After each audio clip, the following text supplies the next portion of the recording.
Alright, we got some badass health questions. Let's see what we're dealing with. What's your opinion on intermittent fasting? Now, you guys have to understand that I am talking about something from the perspective of somebody who eats carnivore. So that's just like meat, eggs, water. I do drink tea, I'm not going to lie about that. We can talk about that if you want to. Occasionally I'll have coffee. So you just so you know, but I don't eat I don't eat any vegetables or hardly any vegetables so kind of like carnivore, but a tiny bit of keto. So when I'm looking into this whole intermittent fasting thing, as someone who eats carnivore, I don't really see the point of it unless you have some type of disease. Like, I know that there have been huge benefits to fasting if you have cancer.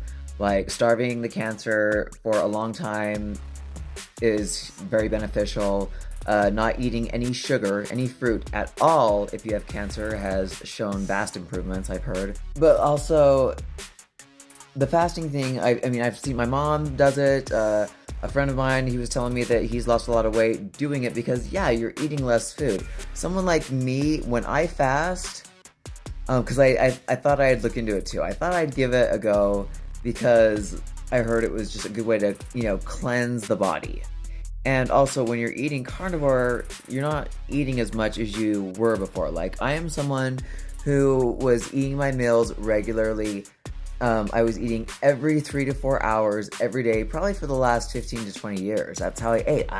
My life revolved around getting my protein and carbs in, no fat, and now I'm totally on a different road. Now it's all about protein and fat instead. And when I say fat, I mean good fat from red meat, no seed oils, no canola oil, none of that Crisco shit, nothing like that.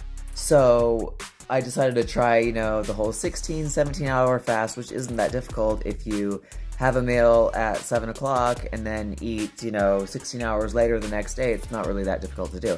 I even decided to do some workouts while fasting to see if I still had the energy to do the workouts, and I did. It was crazy. It was weird. Which, again, is so odd because for years, my world revolved around eating to build muscle. My world revolved around protein and carbohydrates to build muscle.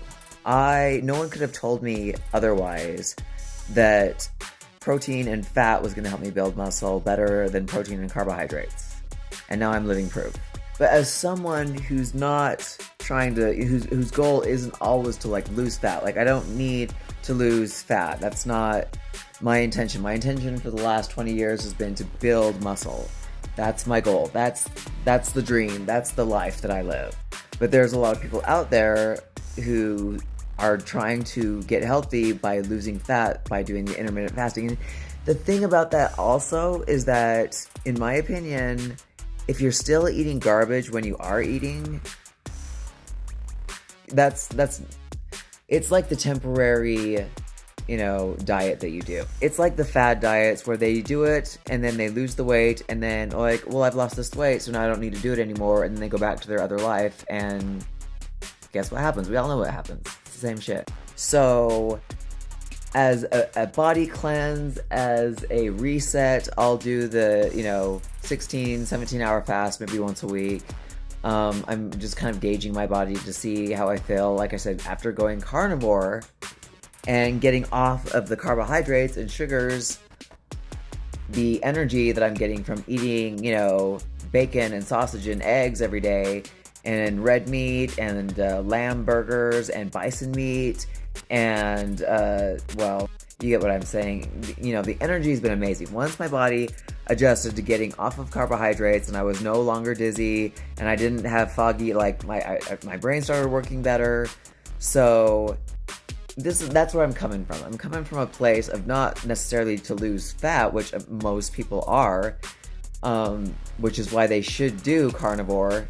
But you need to change your eating. You need to get away from seed oils. You need to get away from processed foods. And I should, say highly processed foods, which is your Pop-Tarts, your cereals, your Hot Pockets. All that is garbage. Absolutely. Your processed meats, your salamis, your deli meats, garbage. I don't know how people eat when they do their intermittent fasting. My mom, she eats relatively healthy. And when I say that, I mean she still eats, meat, vegetables, grains, fruit, all the things that we were programmed to believe were healthy for us way back in the day. We're like, oh, this is what the Food and Drug is putting out, saying that we should eat these things to be healthy. We don't need rice, oatmeal, grains in order to be healthy. We don't need them to be healthy. We don't need the vegetables in order to be healthy. If we stopped eating grains, stopped eating vegetables, stopped eating fruits, and ate meat and eggs, we would still be healthy. We don't need them like people think, oh, well, I need carbohydrates for energy. Then you haven't pushed past the point where your body starts using the fat that you're eating for energy. Again, this is just my opinions and my experience, so do with that what you will, but intermittent fasting is something, again, I think that people should research. But again, I have certain, sources that I trust. Like I told people to go on YouTube and type in carnivore doctors and see which doctors pop up and kind of look and see what they're saying about it. Because other doctors that I looked into are telling you, yeah, have some peanut butter, have some of this, and I'm like, holy shit, really? Like, I know that's great for some people who love peanut butter, and that was me. I was obsessed with peanut butter. But again, with the seed oils, I'm just really shocked at. But again, you got to do your own thing. There's a lot of influencers out there that I used to think knew everything, and then I was like, that's not right for me. If someone else wants to live that way, that's cool, but what I've learned after going carnivore has blown my mind wide open and has changed my perspective, has changed my body, has changed my life, healed me so much that you got to decide who you're going to believe and who you're going to trust, and then you got to do your research and experiment. So I hope that helps. Skincare, look into some beef tallow. We can talk about that, but plus there's also filters out there, so don't be fooled. Sometimes I use filters, sometimes I don't, but I appreciate that, but I got makeup on and stuff like that, so, but skincare tips, stay away from, I look into organic. I don't use lotions anymore. I use coconut oil on my skin. I use beef tallow at night on my skin. I don't buy, store stuff. I just make my own stuff. So be careful out there what you're putting on your body, because it's not safe like we thought it was. Look into cruelty-free stuff, but even then, you gotta be careful. So hope that helps.